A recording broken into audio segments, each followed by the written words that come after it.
The fluorescent lights hummed overhead in the underground parking garage as Marcus sat on the cold concrete floor, his journal open in his lap. The night security shift was supposed to be quiet, boring even, but tonight felt different. He could sense it in the way the shadows seemed to move just beyond the reach of the artificial light.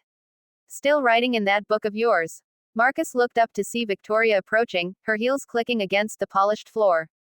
Even at 2 a.m., she looked impeccable in her tailored coat and business attire. As the building's property manager, she often worked late, but something about her presence tonight made Marcus uneasy. Just observations, Marcus replied carefully, closing the journal slightly. For the past 3 months, he'd been documenting strange occurrences in the building.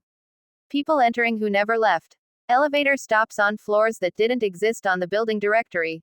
Conversations in languages he couldn't identify echoing from empty conference rooms. Victoria smiled, but it didn't reach her eyes. You know, Marcus, curiosity can be a dangerous thing in a place like this. What do you mean? Marcus asked, though he suspected he already knew. The thermos beside him, filled with coffee laced with a mild stimulant to keep him alert, suddenly felt like his only companion in this sterile underground world. This building houses more than just regular businesses, Victoria said, moving closer. Some of our tenants value their privacy very highly. They pay well for discretion. Marcus's hand instinctively moved to his journal. Inside were sketches of faces he'd seen on security cameras, faces that belonged to people who were supposed to be dead, according to news reports.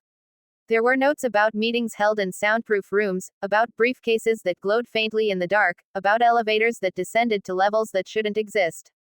I'm just doing my job, Marcus said, but his voice betrayed his nervousness. Your job is to watch the monitors and walk the perimeter, Victoria replied coldly. Not to write investigative reports.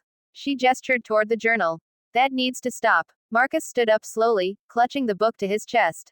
And if it doesn't, Victoria's expression hardened. Then you'll discover that some night shifts are permanent. The threat hung in the air like the chemical smell that sometimes drifted from the building's lower levels. Marcus looked around the garage, at the expensive cars that belonged to people who conducted business in the shadows, at the cameras that he now realized were probably watching him more closely than he'd ever imagined. You have a choice, Marcus, Victoria continued. Destroy that journal, forget what you think you've seen, and continue earning your paycheck. Or, she left the alternative unspoken. Marcus's mind raced. He thought about his sister who depended on the money he sent home, about the journalism degree he'd never been able to use, about the story that could change everything if it ever saw the light of day. Slowly, he opened the journal and looked at his neat handwriting, at the evidence of something far larger and more dangerous than he'd initially suspected. His hand trembled slightly as he held his pen. What's it going to be? Victoria asked. Marcus looked up at her, then at the security camera in the corner that was undoubtedly recording everything. He took a deep breath, made his decision, and began to write. My name is Marcus Chen, he wrote quickly. If something happens to me, look for the truth in sublevel B7. The answers are there, hidden beneath the city we think we know. Victoria's eyes widened as she realized what he was doing. But Marcus was already standing, already moving toward the emergency exit, his journal clutched tightly in his hand. Some stories were too important to bury, even if telling them meant running into the dark unknown of the city above. The night shift was far from over, but Marcus Chen's real work was just beginning.